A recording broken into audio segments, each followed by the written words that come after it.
Hello everyone, welcome to our channel education hotspot. So अपने IGNOU MA sociology के MSO 001 के important topic और we can say most important topic की series को हम आगे कंटिन्यू करते हैं। अगर आप चैनल से नए हैं तो शायद आपको जानने की जरूरत है, अदरवाइज आप सबको पता होगा। चैनल पे ऑलरेडी हर सब्जेक्ट की प्लेलिस्ट है, please do watch that. And कोई पेड क्लास का स्टूडेंट है तो वो YouTube playlist and paid class की वीडियोस भी देख लीजिए, वहां पे ये सब टॉपिक डिटेल में कराए हुए हैं। यहाँ पे मैं एक फास्ट ट्रैक रिवीजन इन टॉपिक्स की आपको करा रही हूँ। मैं कोई पूरा 500 या 250 वर्ड्स का कंटेंट यहाँ पे आपको नहीं दे रही हूँ, बिकॉज इनका कंटेंट नोट्स मैं आपको ऑलरेडी दे चुकी हूँ। नोट्स के साथ वीडियो हम ऑलरेडी कवर कर चुके हैं।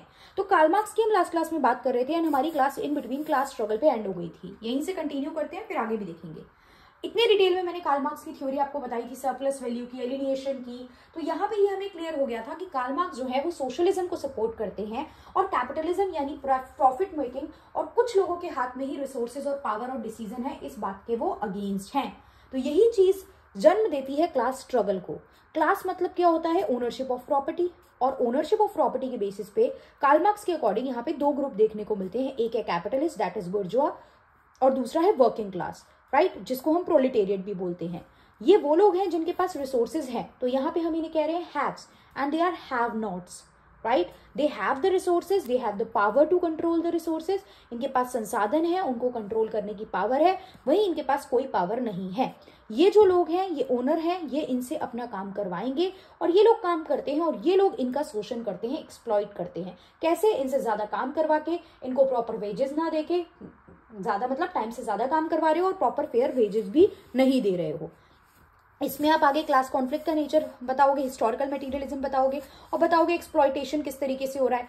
इसको क्लास स्ट्रगल का क्वेश्चन आता है तो आप एक्सप्लॉइटेशन में सरप्लस वैल्यू बताइए, फिर एलिनिएशन बताइए, किस तरीके से वर्कर्स को एलिनिएट किया जाता है। मतलब आपने देखा जो थ्योरी हम पढ़ के आए हैं वही चीज लिखनी है, कुछ अलग नहीं लिखना है। बट हमें स्टार्ट क्लास स्ट्रगल से कार्ल मार्क्स का जिक्र करते हुए, क्लास स्ट्रगल को बताते हुए फिर उन टॉपिक्स पे आना है। बट द टॉपिक्स जो भी कार्ल मार्क्स के हैं, they all are inter related. अगर पूरा कार्ल मार्क्स कॉन्ट्रीब्यूशन पूछते हैं तो आप शॉर्ट में इनकी सारी थ्योरीज बता दोगे, राइट। बट अलग से क्लास स्ट्रगल भी पूछ सकता है, अलग से एलिनिएशन भी पूछ सकता है, अलग से सरप्लस वैल्यू भी पूछ सकता है। तो आपको सारी थ्योरीज पता होनी चाहिए, बिकॉज समहाउ और द अदर ये सारी इंटरलिंक्ड है, राइट। बाकी ये कम्युनिज्म यानी क्लासलेस सोसाइटी, स्टेटलेस सोसाइटी को फेवर करते थे, जिसका मतलब था कि जो प्रोडक्शन है वो कलेक्टिवली ओन हो और एक्सप्लॉइटेशन इस वजह से क्या हो, एक्सप्लॉइटेशन ही ना हो पाए। फिर इसी से एक रिलेटेड टर्म है क्लास कॉन्शियसनेस। क्लास स्ट्रगल हो सकता है ना देके आपसे क्लास कॉन्शियसनेस पूछ ले तो क्लास समझ में आ गया, ओनरशिप ऑफ प्रॉपर्टी के बेसिस पे डिवाइडेड है। कॉन्शियसनेस मतलब आपको अपनी क्लास के बारे में अवेयरनेस होनी चाहिए कि आप किस क्लास से बिलोंग करते हो। तो कार्ल मार्क्स बेसिकली ये बात कर रहे थे वर्किंग क्लास ग्रुप के लिए कि आप इतने अवेयर होने चाहिए कि आप एक ही ग्रुप से बिलोंग कर रहे हो, आप सबको यूनाइटेड होना चाहिए और आपको इस बात का रियलाइजेशन होना चाहिए कि आपके साथ एक्सप्लॉइटेशन हो रहा है। And you should be collective, you should be conscious about your role and rights and आप अगेंस्ट कैपिटलिस्ट रिवोल्यूशन ला पाओ, क्रांति ला पाओ, आवाज उठा पाओ, ताकि आपके जो राइट्स हैं वो आप ले पाओ। This is the concept of class consciousness जो कार्ल मार्क्स बताना चाहते थे कि awareness among the member of a class, specially working class, उनको अपनी पोजीशन, अपने रोल और अपने इंटरेस्ट के बारे में पता होना चाहिए। इसी में दो चीजें हैं, class in itself and class for itself. यहाँ पे क्लास एग्जिस्ट कर रही है क्योंकि आपके कॉमन कंडीशन है, इकोनॉमिक कंडीशन है। Working class, capitalist class, economic condition आप सेम शेयर कर रहे हो, लेकिन यहाँ पे लोगों में अवेयरनेस ही नहीं है, कलेक्टिव इंटरेस्ट ही नहीं है। वर्किंग क्लास को पता ही नहीं है that we are getting exploit. Working class को अपने राइट्स पता ही नहीं है, उन्हें नहीं पता कि हमारे जो बेसिक जो ये कैपिटलिस्ट पीपल हमारे साथ कर रहे हैं, हमसे एक्स्ट्रा काम करवा रहे हैं, हमें प्रॉपर वेजेस नहीं दे रहे हैं, this is something wrong. So they are doing what they are doing, तो वो कर रहे हैं जैसे चीजें चल रही हैं। वही क्लास फॉर इटसेल्फ में यहाँ पे क्लासेस अब कॉन्शियस हो जाती हैं, उनको अवेयरनेस आ जाती है। Now they starting raising their voice, अब उन्होंने आवाज उठानी स्टार्ट कर दी है। नाउ दे वांट कि उनके अगेंस्ट जो एक्सप्लॉइटेशन हो रही है वो अब खत्म हो जाए। So class become conscious of its share interest and begin to organise and act collectively, मिलकर एक्ट कर रहे हैं ताकि वो एक्सप्लॉइटेशन को चैलेंज कर पाए। Done, hope it is clear, right. Class consciousness, ये कार्ल मार्क्स पूरा यहाँ पे कंप्लीट हो गया, लास्ट क्लास में हमने करा था। आई होप आपने पार्ट 1 देखा होगा। अब आगे हम बात करते हैं एक और क्लासिकल थिंकर की, दैट इज एमाइल दर्कीम। अभी कुछ दिन पहले मैंने एक वीडियो बनाई थी, आप चैनल में जाएंगे, वीडियोस पे जाएंगे, 2-4 दिन पहले MSO 001 इंपॉर्टेंट टॉपिक सर्च करेंगे, एमाइल दर्कीम एंड क्रिटिक्स करके उसकी हेडिंग लिखी होगी। कि एमाइल डर्कीम के कंट्रीब्यूशन को किस तरीके से क्रिटिसाइज किया गया, ये वन ऑफ द PYQ था। उसमें हमने देखा था कि एमाइल डर्कीम की जो अलग अलग थ्योरी थी, चाहे वो रिलीजन को लेके हो, चाहे वो इनकी डिवीजन ऑफ लेबर को लेके हो, किस तरीके से इनकी थ्योरी को क्रिटिसाइज किया गया, क्या क्या कमियां बताई गई। लेकिन हो सकता है क्रिटिक्स ना दे, वो आंसर आपने वहां से कवर कर लिया होगा।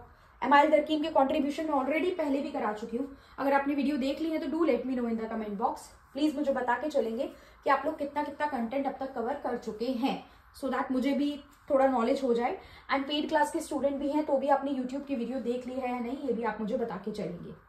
चलिए, तो यहाँ भी हम बात कर रहे हैं सॉरी एमाइल डर्कीम की। मैं यहाँ पे इनके कंट्रीब्यूशन की और थ्योरी की बहुत शॉर्ट में बात करूंगी। अगर पूछा जाता है एमाइल डर्कीम कंट्रीब्यूशन, इनके सारे कंसेप्ट आपको बताने हैं। ये भी एक one of the classical thinker हैं, फ्रेंच सोशियोलॉजिस्ट हैं, टाइम पीरियड इनका लिखा हुआ है। एक लाइन आप यूज कर सकते हो अपनी ओपनिंग या कंक्लूजन ऑफ आंसर में कि एक डोमिनेंट फोर्स रहे हैं फ्रेंच के इंटेलेक्चुअल पूरी लाइफ में, जब तक इनकी डेथ नहीं होगी तब तक। इन्होंने बहुत सारी अलग अलग फील्ड पे काम करा है, अलग अलग फील्ड पे इनकी राइटिंग्स हैं, be it sociology of knowledge, be it आगे हम पढ़ रहे हैं कि करके भी है। फिर इनका एक इंपॉर्टेंट कंसेप्ट रहा है सोशल फैक्ट। ये कहते हैं समाज में कुछ तथ्य होते हैं जिससे समाज जो है वो चल रहा है। ये वो आपके फोर्सेस हैं, ये वो फैक्टर्स हैं जो इन्फ्लुएंस कर रहे हैं, प्रभाव डाल रहे हैं किसी व्यक्ति के बिहेवियर पे, जैसे कि कुछ नॉर्म्स, लॉज और ट्रेडिशन।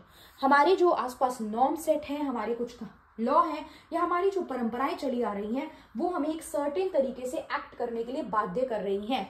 उनके चलते हम एक प्रॉपर वे में एक्ट कर रहे हैं, राइट। तो वो चीजों को इन्होंने सोशल फैक्ट कहा, जो material as well as non material होते हैं। मटेरियल जिनको आप डायरेक्टली देख सकते हो, फील कर पा रहे हो, मटेरियल और नॉन मटेरियल। तो नॉर्म्स, लॉज, ये सब क्या होती है, नॉन मटेरियल होते हैं।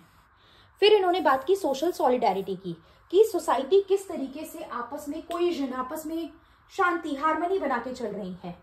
तो यहाँ पे इन्होंने दो पार्ट में इनको डिवाइड किया, मैकेनिकल सॉलिडारिटी, ऑर्गेनिक सॉलिडारिटी, आपका सापेक्ष सदृश्यता और जैविक सादृश्यता। अब सिंपल से समझो इसको, वर्ड में कंफ्यूज मत हो। मैकेनिकल सॉलिडारिटी वो जो पुराने जमाने में हुआ करती थी, पहले की सोसाइटी, जो सोसाइटी सिंपल थी, प्रिमिटिव थी, जहां पे बहुत ज्यादा अलग अलग तरीके के काम नहीं थे, बहुत ज्यादा इंडस्ट्रीज एस्टैब्लिश नहीं थी, वहां पे हर कोई सब तरीके के काम कर रहा था। ऐसा नहीं था कोई मार्केटिंग में ही MBA करेगा, कोई HR में ही MBA करेगा, स्पेशलाइजेशन नहीं था। Everyone is doing all kind of work, सब लोग सब बेसिक काम कर रहे थे। तो वो सोसाइटी पुरानी थी, सिंपलर थी, वहां पे इतना ज्यादा काम का बंटवारा लोगों के बीच में नहीं था, स्पेशलाइजेशन भी इसीलिए नहीं हुआ करती थी। लेकिन जैसे जैसे सोसाइटी आगे बढ़ी, कॉम्प्लेक्स हुई, सोसाइटी में इंडस्ट्रियलाइजेशन आया, वैसे वैसे हमें जरूरत पड़ने लगी कि हमें उस काम को करने के प्रॉपर स्पेशलाइज व्यक्ति की जरूरत है। तो यहाँ पे स्पेशलाइजेशन भी बढ़ा और डिवीजन ऑफ लेबर भी बढ़ता हुआ देखने को मिला। तो यही बात है कि ये सोसाइटी सिंपल और प्री इंडस्ट्रियल हुआ करती थी, ये कॉम्प्लेक्स और इंडस्ट्रियल सोसाइटी है। यहाँ पे काम का बंटवारा कम हुआ करता था, इसीलिए स्पेशलाइजेशन की जरूरत नहीं थी, सब लोग अपने अपने बेसिक काम जो है यहाँ कर रहे थे। यहाँ पे काम का बंटवारा बहुत ज्यादा था और वो काम को जो बांटा गया है, जिस काम को, जो काम करने में जो पर्सन परफेक्ट है वो वही काम करेगा। जैसे मैं एग्जाम्पल दे रही हूँ, आज स्पेसिफिक मार्केटिंग की भी मतलब MBA की भी बात की जाए, बहुत सारे फील्ड हैं, PhD की बात की जाए, अलग अलग फील्ड है, अलग अलग फील्ड में अलग अलग टॉपिक है, तो स्पेशलाइजेशन आज ज्यादा हो गई है। यही चीज यहाँ डिवीजन ऑफ लेबर आ गई। डिवीजन ऑफ लेबर इनका अलग से भी कंसेप्ट 1893 में इन्होंने बुक भी लिखी थी, जिसमें इन्होंने बोला कि स्पेशलाइजेशन बढ़ गई है। आज व्यक्ति एक ही फील्ड में बहुत ज्यादा परफेक्ट होने का काम कर रहा है और इससे डिवीजन ऑफ लेबर भी हमें सोसाइटी में ज्यादा देखने को मिलती है, जिससे सबको अपने अपने काम पता है और सब शांति से काम करेंगे, without any disturbance, without any confusion, और एक कोहेजन और सोसाइटी में जो हार्मनी है वो बनी रहेगी और लोग एक दूसरे पे कंपैरेटिवली ज्यादा डिपेंडेंट रहेंगे। फॉर एग्जाम्पल, आज अगर दूसरी टीम का पर्सन नहीं आया तो उसके पास नॉलेज थी, उसके मतलब उसको पता था, उसके पास डेटा फैक्ट फिगर थे, हमें उसके बारे में अवेयरनेस नहीं है, तो काम नहीं हो पाएगा, क्योंकि we are dependent on that person, क्योंकि उस काम में वो स्पेशलाइज है और हमें उस चीज की नॉलेज ही नहीं है, right. So this is division of labour. बहुत शॉर्ट में मैंने यहाँ बताया, देखो, सो दैट रिवीजन हम जल्दी कर सके। डिटेल में मैं ऑलरेडी पढ़ा चुकी हूँ, so please do watch the old video. और मैं मान के चल रही हूँ अब तक आपने देख ली होगी, ऐसा नहीं कर रहे हो आप कि लास्ट मोमेंट पे आप बस ये देख रहे हो, पुराना डिटेल कंटेंट नहीं देख रहे हो। फिर इनका एक कंसेप्ट एनॉमी भी है, जो इन्होंने अपनी बुक सोसाइट में ही जिक्र किया था 1897 में। एनॉमी का मतलब होता है नॉर्मल सिचुएशन से हटके, सिचुएशन ऑफ नॉर्मलेसनेस। नॉर्मल सिचुएशन नहीं है जब चीजें बिल्कुल क्या हो रही हैं, सोसाइटी में जो नॉर्मल नॉर्म्स चलते हैं उससे अलग से चीजें चल रही हैं, उससे डिस्कनेक्ट हो गए हो आप। एग्जाम्पल लो, अभी कोई अर्थक्वेक आ जाए या कोई नेचुरल कैलेमिटी आ जाए, क्या जैसे नॉर्मल सोसाइटी वर्क करती थी वैसे करेगी? नहीं करेगी। क्या नॉर्मल लॉ ऑर्डर इन सब चीजों पे आप बात करोगे? नहीं करोगे। फॉर एग्जाम्पल कोविड जैसी सिचुएशन आई थी तो क्या नॉर्मल चीजें, ऑफिस बोलता था ना आओ डेली पंच इन पंच आउट ये सब करो, क्या तब ये चीजें वर्क कर रही थी? नहीं कर रही थी। तो कई बार सोसाइटी में ऐसी चीजें आ जाती हैं जब आप एक सिचुएशन ऑफ नॉर्मलेसनेस की तरफ जाते हो, जब नॉर्मल चीजों से, सोसाइटल नॉर्म से हम डिस्कनेक्ट हो जाते हैं, और उसी को एनॉमी कहते हैं। ये किसने बोला था? एमाइल दर्कीम ने बोला था। फिर इनका एक famous concept theory of suicide भी है। इन्होंने क्लियर कट बोला कि सुसाइड साइकोलॉजिकल कारण की वजह से नहीं होते हैं, जिसके लिए इन्हें क्रिटिसाइज भी किया गया, बल्कि सोशल फैक्टर, सोसाइटी जो है वो रोल प्ले करती है फॉर द सोसाइटी। इन्होंने बहुत डिटेल में मल्टीवेरिएट एनालिसिस के थ्रू इसका स्टडी करा, अलग अलग मेथड यूज करे थे डेटा कलेक्शन के लिए, अपनी इस थ्योरी को स्टडी करने के लिए, और एट लास्ट इन्होंने बोला कि सोसाइटी में बहुत ज्यादा कंट्रोल और बहुत ज्यादा एकजुटता दिखा रहे हो, इसीलिए सोसाइटी में मतलब इसीलिए हमें सुसाइड देखने को मिलते हैं। या तो बहुत ज्यादा इंटीग्रेशन है, कंट्रोल है किसी का किसी से, या कोई पर्सन बिल्कुल ही आइसोलेशन में रह रहा है, रेगुलेशन बहुत ज्यादा है, मतलब प्रेशर बहुत ज्यादा है कि आपकी ड्यूटी की डिमांड है कि आपको ये करना ही पड़ेगा, या फिर वो बिल्कुल रेगुलेशन कम है। तो इन सब कारणों की वजह से सुसाइड होते हैं, और इन्होंने मेजरली सुसाइड को 4 पार्ट में डिवाइड करा: egoistic, fatalistic, altruistic and anomic. Clear? फिर रिलीजन के बारे में इन्होंने क्या बोला? रिलीजन की बात इन्होंने अपनी book the elementary form of religious life में करी थी। इन्होंने रिलीजन को एक सोशल इंस्टीट्यूशन की तरह देखा जिससे कलेक्टिव कॉन्शियसनेस होती है। रिलीजन जो है वो सोसाइटी को बाइंड करके रखता है, रिलीजन सोसाइटी में कलेक्टिव कॉन्शियसनेस लाता है। रिलीजन के थ्रू लोग कॉमन बिलीव्स, रिचुअल्स को मान के चल रहे हैं, जिससे दे आर बीइंग कनेक्टेड, जिससे वो कनेक्ट हो रहे हैं। इन्होंने जो स्टडी की थी वो प्रिमिटिव रिलीजन की करी थी in the form of totem. Totem के कॉन्सेप्ट को भी इन्होंने इस पे वर्क किया था, और पुरानी सोसाइटी की स्टडी की थी। इसके लिए इन्हें क्रिटिसाइज भी किया गया कि आप पुरानी सोसाइटी की स्टडी के बेस पे अपनी थ्योरी ऑफ रिलीजन दे रहे हो, लेकिन वो सोसाइटी आज के टाइम पे डाइवर्सिफाइड रिलीजन और जो डिफरेंट चेंजेस आ रहे हैं, कॉम्प्लेक्स सोसाइटी होती जा रही है, उसमें ट्रू नहीं बैठती है। ये मैंने आपको इनकी क्रिटिक्स ऑफ द दरकीम, जो मैंने वीडियो बनाई थी एमाइल दरकीम की क्रिटिसिज्म की, उसमें मैंने ऑलरेडी बताया था आपको, राइट। फिर इन्होंने 2 कंसेप्ट दिए कि रिलीजन में हम देखते हैं तो कुछ चीजें होती हैं सीक्रेट और कुछ होती हैं प्रोफेन, यानी पवित्र और अपवित्र। ये होती है एक्स्ट्रा ऑर्डिनरी चीजें, एग्जाम्पल से आपको समझ में आएगा, एक्स्ट्रा ऑर्डिनरी, और ये होती है daily routine life, everyday life से रिलेटेड, एवरीडे लाइफ से रिलेटेड यानी नॉर्मल थिंग्स, ऑर्डिनरी थिंग्स, और आई विल से जैसे कि अब डेली अपनी अपनी रिलीजन के हिसाब से देखिए हम सब वर्शिप करते हैं, सबका रिलीजन में अलग अलग तरीका है, आप सबको पता होगा वो तरीका। तो ऐसा होता है कि कुछ खाते खाते आप वर्शिप करने चले गए, हम लोग कुछ ऐसे खा रहे हैं और वर्शिप करने चले गए, no we don't go like that.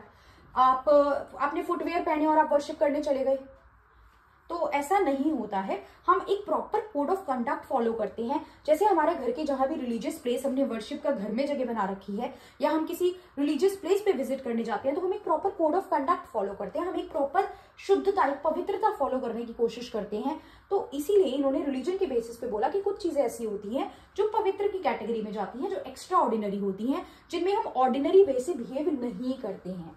Where कुछ चीजें जो रूटीन लाइफ की है, डेली है, अब मुझे टीवी देखना है, मैं खा भी रही हूँ, टीवी भी देख रही हूँ, आराम से बैठी हूँ, राइट, चप्पल पहन के घूम रहे हैं, हम चप्पल पहन के बैठे हैं, उससे कोई फर्क नहीं पड़ रहा है, तो वो नॉर्मल रूटीन लाइफ की चीजें हैं, वो ऑर्डिनरी चीजें हैं। तो ये बात भी इन्होंने डिटेल में की थी।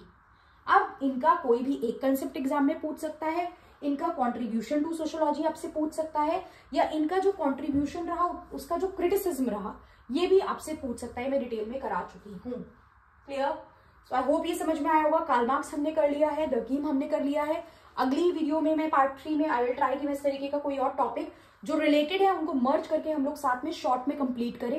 And if you want the detail explanation, you know what to do, आपको पता है क्या करना है, कैसे करना है, पुरानी प्लेलिस्ट पे जाइए, बहुत सारी वीडियोज हैं, डू वॉच दैट, एंड उतना देख के एग्जाम में बहुत अच्छे मार्क्स आ सकते हैं। बिलीव ना हो तो कमेंट पढ़ लेना, इतने सारे कमेंट झूठ नहीं हो सकते, और ना ही मैं खुद बैठ के इतने कमेंट कर सकती हूँ। काफी सारे स्टूडेंट ऑलरेडी पेड क्लास में भी इंपॉर्टेंट टॉपिक देख रहे हैं, so they can also cover the thing from there. So yeah that's all for this video. Thank you everyone, see you in the next video.